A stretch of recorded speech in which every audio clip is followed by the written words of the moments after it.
यवतमाळ जिल्ह्याच्या दौऱ्यावर मुख्यमंत्रीसह दोन्ही उपमुख्यमंत्री येत आहेत। या संदर्भात आपण अधिक जाणून घेणार यवतमाळचे जिल्हाधिकारी डॉक्टर पंकज अजय सर, काय सांगाल तुम्ही की येत्या 24 ऑगस्टला मुख्यमंत्री आणि दोन्ही उपमुख्यमंत्री येणार आहेत।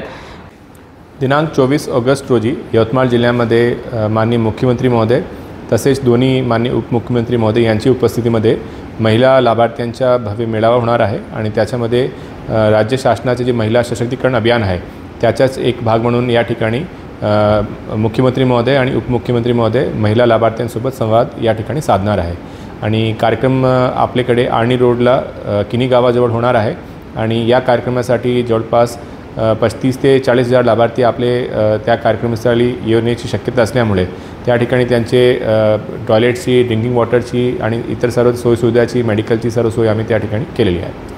या कार्यक्रमाला एकूण किती महिला हजर राहणार आहे, किती महिलांची बसण्याची व्यवस्था करण्यात आलेली आहे, किती बसेस राहणार आहे? आम्ही याच्यासाठी आमचा नियोजन आहे की 35 ते 40 हजारपर्यंत लाभार्थी येऊ शकतात।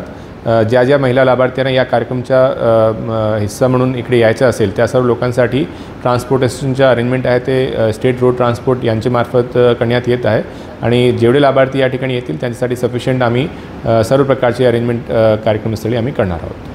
30 सप्टेंबर 2023 रोजी शासन आपल्या दारी हा कार्यक्रम केला होता। त्यानंतर आता परत मुख्यमंत्री आणि दोन्ही उपमुख्यमंत्री येणार आहे, यासाठी प्रशासनाच्या वतीने जय्यत तयारी करण्यात येत आहे। संजय राठोड, साम टीव्ही न्यूज, यवतमाळ।